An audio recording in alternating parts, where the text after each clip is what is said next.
Oscar గ్రహీత MM Keeravani తనయుడు, hero 'శ్రీసింహ'తో నటుడు మురళీమోహన్ మనుమరాలి పెళ్లి జరగనున్నట్లు కొద్ది రోజులుగా వార్తలొచ్చిన సంగతి తెలిసిందే. అవన్నీ నిజమేనని తాజాగా మురళీమోహన్ కూడా ప్రకటించారు. తాజాగా ఆ పెళ్లి వేడుక విషయంపై మురళీమోహన్ కోడలు మాగంటి రూప ఓ ఇంటర్వ్యూలో ఈ విషయాన్ని ధృవీకరించారు.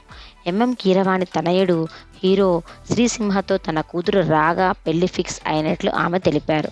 మురళీమోహన్ సినిమా ఇండస్ట్రీలోకి వచ్చి 50 సంవత్సరాలు పూర్తయిన సందర్భంగా ఆయనతో పాటుగా కోడలు రూప కూడా ఆ ఇంటర్వ్యూలో పాల్గొన్నారు. ఈ ఏడాది చివర్లో పెళ్లి జరుగుతుందని ఆమె వెల్లడించారు. సీనియర్ నటుడు మురళీమోహన్కు ఒక కూతురు, ఒక కుమారుడు ఉన్నారు. అయితే కూతురు విదేశాల్లో సెటిల్ అయింది. కుమారుడు రామ్మోహన్ మాత్రం ఆయనకు సంబంధించిన వ్యాపారాలను చూసుకుంటున్నారు. రామ్మోహన్ రూపాల కుమార్తెనే రాగా. విదేశాల్లో ఆమె బిజినెస్లో మాస్టర్స్ పూర్తి చేసింది. ప్రస్తుతం రాగా కూడా తన కుటుంబానికి సంబంధించిన వ్యాపార వ్యవహారాలు చూసుకుంటున్నారు.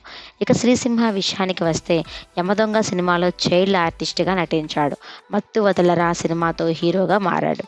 తెల్లవారితే గురువారం, 'దొంగలున్నారు జాగ్రత్త', 'ఉస్తాద్' సినిమాలతో టాలీవుడ్లో హీరోగా నిలదొక్కుకునే ప్రయత్నం చేస్తున్నాడు.